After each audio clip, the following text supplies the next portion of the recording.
Hello everyone, my name is Karen Asgarali, but before I tell you any more about myself, I'd like to take a few moments to acknowledge the members of staff of the Chaguanas Public Library. I'd like to congratulate them for using this platform to reach their readers and to stay connected during this time of physical distancing. And thank you. Thank you on my behalf and on behalf of all of the other authors with whom you'll be sharing this platform. So, as I said before, my name is Karen Asgarali. I am a former chemistry teacher, still an educator. I'm also the mother of one adult son, a runner, an author, sometimes an inspirational speaker, and as a survivor of gun violence, I'm also an advocate against gun violence through my work that I do with my not-for-profit organization called Project RARE, raising awareness on the ripple effect of gun violence. As an author, I have 3 published books. 2 were published online, and 1 was published right here in Trinidad. So the first book is From Lion to Lamb, A Spiritual Journey, and that book is based on the life-changing incident in which I was a victim of gun violence. The second book is a prayer book, and it's called Gently Powerful Personal Prayers for Collective Grace. And my third book, it's called Bounce Back Better, 10 plus 1 Key Steps for Building Resilience. And that book came about as a result of reflection. A couple of years after the incident, I looked back and I saw the steps that I took to be able to recover from that personal devastation that took place back in 2013. And I have some good news because I'm very close to publishing my 4th book that's called Hot Cocoa on a Rainy Day, 10 plus 1 Stories to Warm Your Heart. And this book is written in collaboration with 9 other Trinidadian authors. And I have a little surprise for you in that today I will read a short excerpt from the preface and the introduction of that book, just to give you an idea of what the book is all about. But before I do that, I'll be sharing a short excerpt from my first book, From Lion to Lamb, A Spiritual Journey.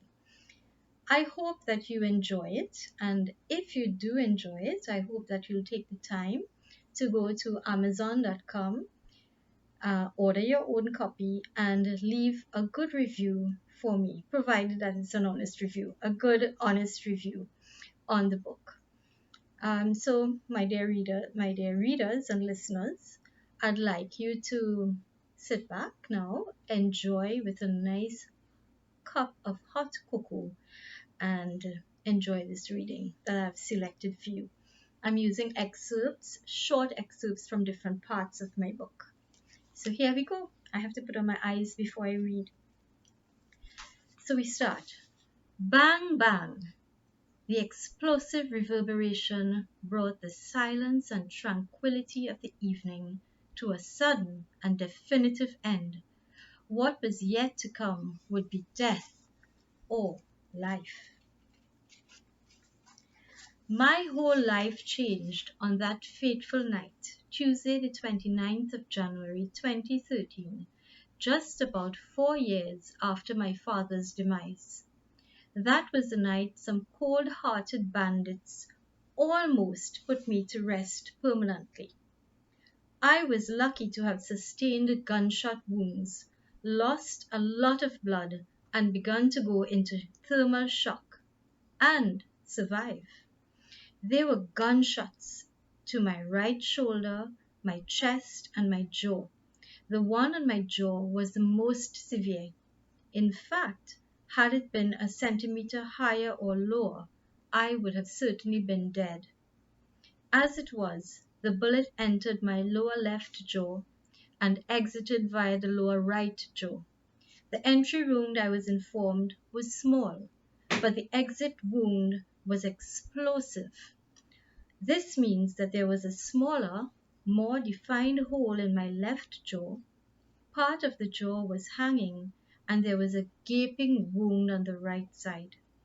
I was also told that my tongue was in danger of slipping down into my throat. That night will never be forgotten. Every single detail is clearly etched permanently in my organic database. The sound of the gunshots reverberated in the quiet of the night. Talk about fireworks.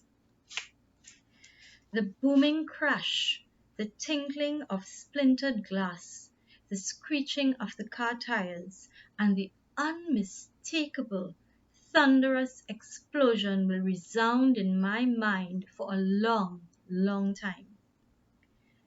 That seemingly endless journey to the hospital in a police van with flashing lights and roaring siren was a trip I never dreamt of taking.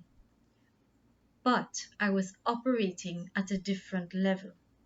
I was in survival mode. It kicked in automatically, spontaneously. I did not utter a single sound. Of course, I knew what was happening. Of course, there was blood, lots and lots of blood.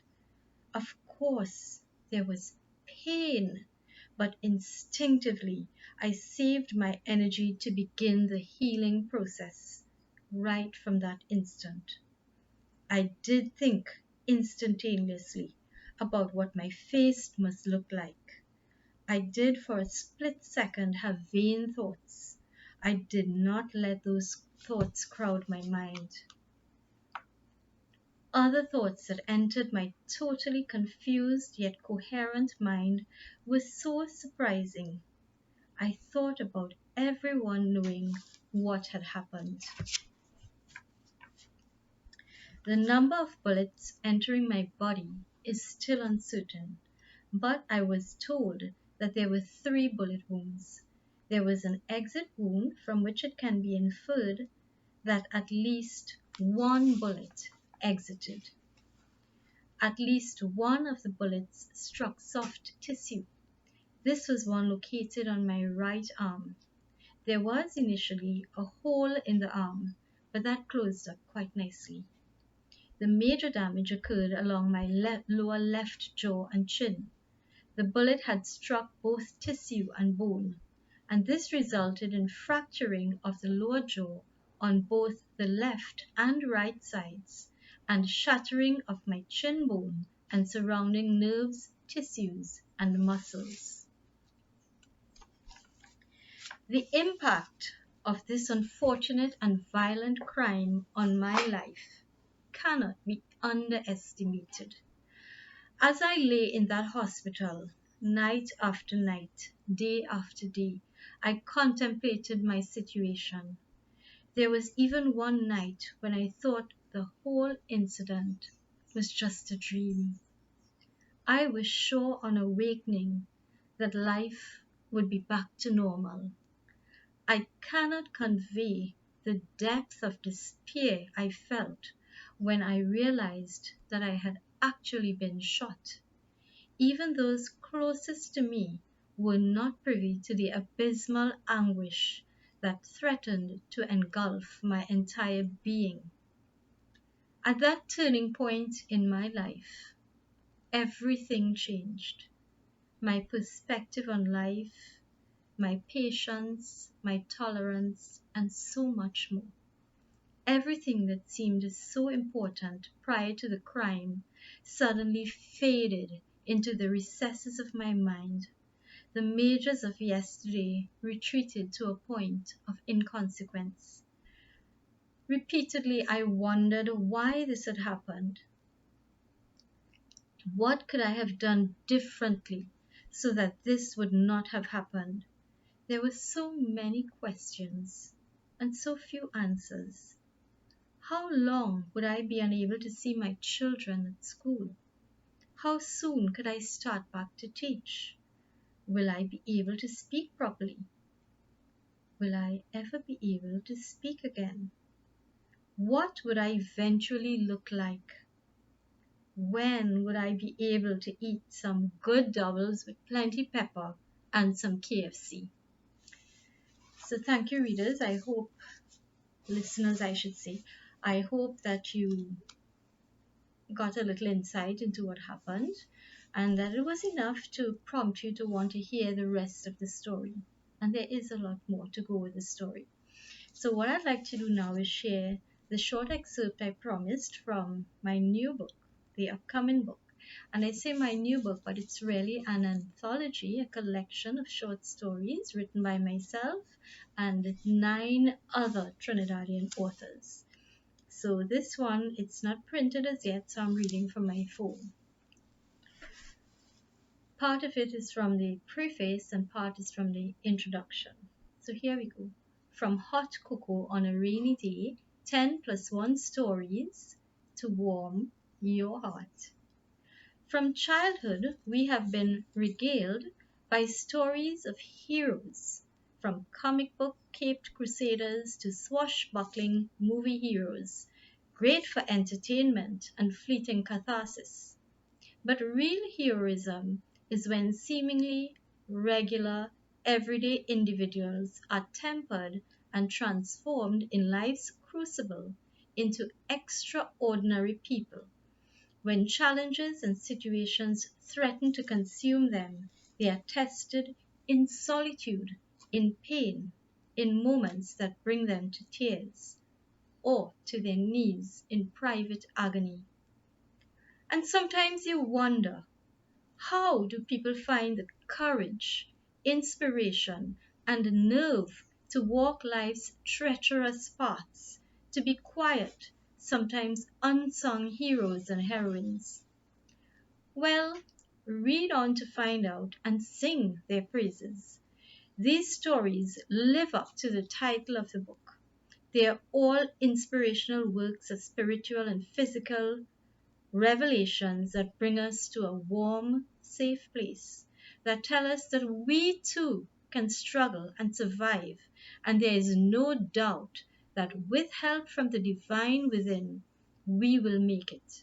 If we could only hold on for one more day, one more hour, the next minute. When you are too weak to even clutch at a straw, he reaches out and grabs you by faith. The book starts with a heart-tugging story about the power of unity through the effort of one woman in spite of her own struggles. It is set in a little village in Rio Claro on a cocoa estate.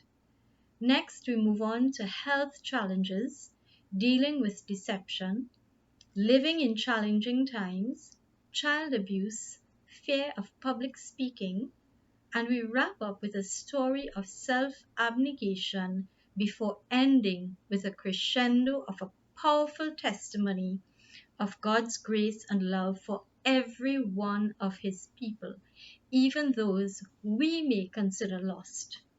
Hot cocoa is made by steeping the prepared cocoa in hot water with spices of your choice. This draws out the flavor of the cocoa and spices, and when fully steeped, milk or cream and sugar can be added to produce a sensory delight. Reading each story can be likened to this process. The steeping process is a challenging or difficult event in someone's life. The final drink represents the author's victory over that event. My dear reader, sit back with your book, a cup of hot cocoa, and be treated to an explosion of warmth and fine-flavored writing that will touch your heart, whether it is a rainy day outside or an emotionally rainy day. Thank you very much for listening. I hope that you enjoyed these excerpts. I hope that you enjoyed it enough that you will go to Amazon.com and look for my books, or you can contact me on Facebook. Thank you.